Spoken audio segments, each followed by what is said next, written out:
আসসালামু আলাইকুম ওয়া রাহমাতুল্লাহ। পবিত্র রমজান মাসে এই 5টি আমল বেশি বেশি করুন, ইনশাআল্লাহ, যার প্রতিদানে আপনি পাবেন অসংখ্য অসংখ্য সওয়াব। আপনি দেখবেন আপনার জীবন পাল্টে যাবে ইনশাআল্লাহ।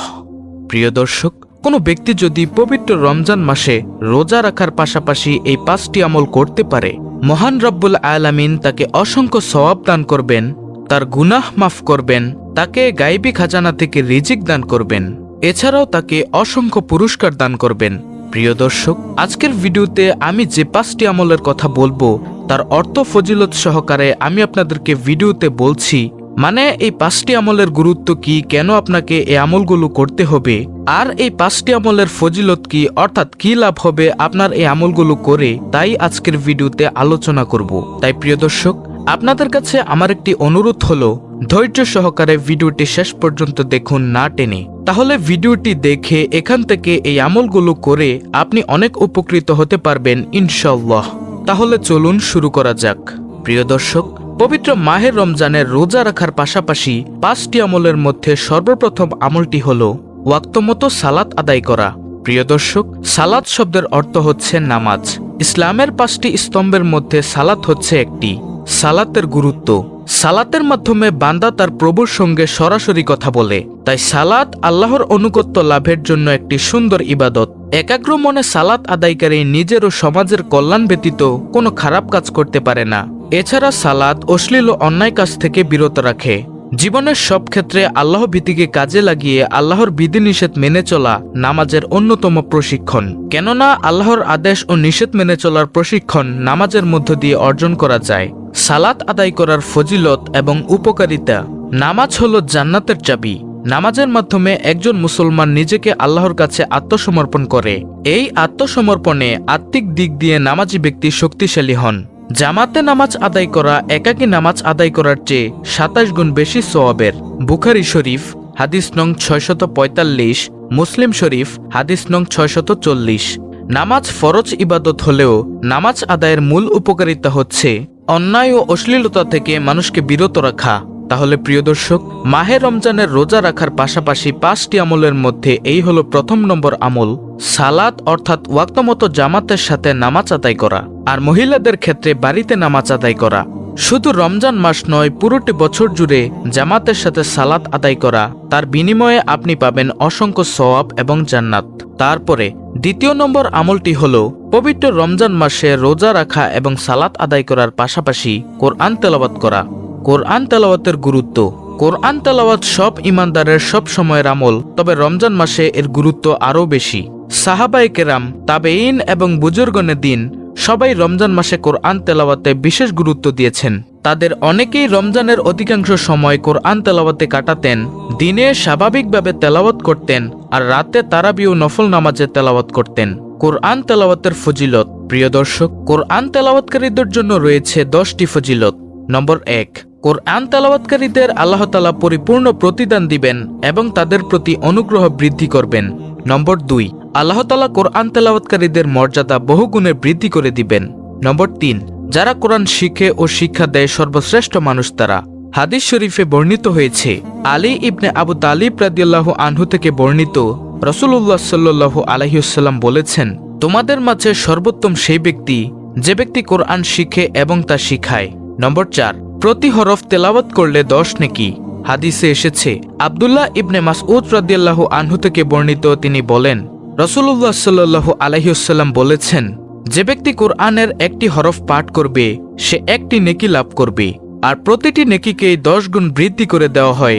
আমি বলি না যে আলিফ লাম মিম মিলে একটি হরফ, বরং আলিফ একটি হরফ, লাম একটি হরফ এবং মিম আরেকটি হরফ। তিরমিজি হাদিস 2910। নম্বর 5, কোরআন পাঠকারের দৃষ্টান্ত মিষ্টি কমলার মতো। নম্বর 6, মৃত্যুর পরও কোরআন তেলাওয়াতকারীর লাশের মর্যাদা অনেক বেশি। নম্বর 7, কোরআন তেলাওয়াতকারীরা আল্লাহর পরিবার ও কাছের মানুষ। নম্বর 8, কোরআন তেলাওয়াতকারীকে সম্মান করা আল্লাহ তাআলাকে সম্মান করার সমান। নম্বর 9, কোরআন তেলাওয়াতকারীকে কোরআনের আয়াতের সংখ্যার সমপরিমাণ তলা বিশিষ্ট প্রসাদ দেওয়া হবে। নম্বর 10, কোরআন এমন সুপারিশকারী যার সুপারিশ তেলাওয়াতকারীর পক্ষে কবুল করা হবে।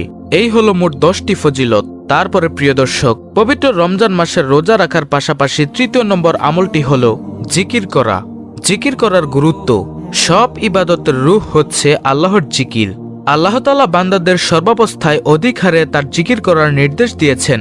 যেমন আল্লাহ তাআলা বলেন, হে মুমিনরা, তোমরা আল্লাহকে অধিক পরিমাণে স্মরণ করো এবং সকাল সন্ধ্যায় তার পবিত্রতা ঘোষণা করো। এখানে আল্লাহর পবিত্রতা ঘোষণা করতে জিকিরকে উদ্দেশ্য করা হয়েছে। সর্বাবস্থায় আল্লাহর জিকির করতে হবে। দাঁড়িয়ে, বসে, এমনকি শুয়ে যেভাবে পারা যায় আল্লাহকে স্মরণ করতে হবে।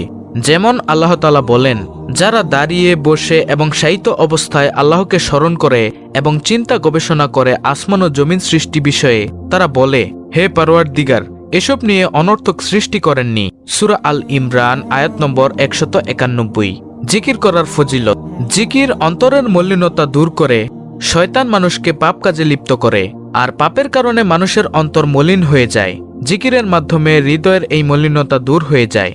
রাসূলুল্লাহ সাল্লাল্লাহু আলাইহি ওয়াসাল্লাম বলেন, প্রত্যেক বস্তু পরিষ্কার করার উপকরণ আছে, আর অন্তরের ময়লা পরিষ্কার করার উপকরণ হলো আল্লাহর জিকির। আল্লাহ তাআলা জিকিরকারীকে স্মরণ করেন, প্রতিদান দেন। যে আল্লাহর জিকির করে, মহান আল্লাহ তার জিকিরের জবাব দেন এবং তার প্রতিদান দান করেন। জিকিরকারী কিয়ামতের দিন আরশের নিচে ছায়া পাবে। কিয়ামতের দিন সূর্যের উত্তাপ থেকে বাঁচতে যখন কোনো ছায়া থাকবে না, তখন আল্লাহর আরশের ছায়ায় বিশেষ মানুষকে ঠাঁই দেওয়া হবে। জিকিরকারীরা তাদের অন্যতম। রাসূল সাল্লাল্লাহু আলাইহি ওয়াসাল্লাম বলেছেন, আল্লাহ তাআলা 7 ব্যক্তিকে আরশের ছায়ায় স্থান দিবেন।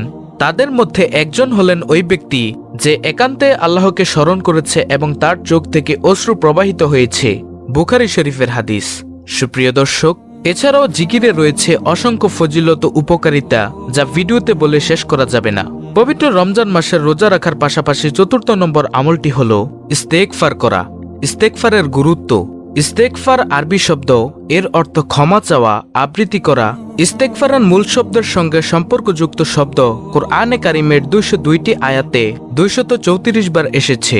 এই আয়াতগুলোতে মহান রব কোথাও ইস্তেগফারের জন্য বান্দাকে নির্দেশ দিয়েছেন, কোথাও ইস্তেগফারের গুরুত্ব, উপকারিতা আলোকপাত করেছেন, কোথাও তিনি ক্ষমাকারী, পাপমোচনকারী রূপে নিজের গুণাবলী বর্ণনা করেছেন। মহান আল্লাহ তাআলার অসংখ্য গুণাবলীর একটি হলো ক্ষমা। আল্লাহ তাআলা ঘোষণা করেন, আমি অবশ্যই ক্ষমাশীল তার প্রতি যে তওবা করে, ঈমান আনে, সৎকর্ম করে ও সৎপথে অবিচলিত থাকে। সূরা তাহা আয়াত নম্বর 82। ইস্তেগফারের ফজিলত। ইস্তেগফার হতাশা ও দুশ্চিন্তা দূর করে।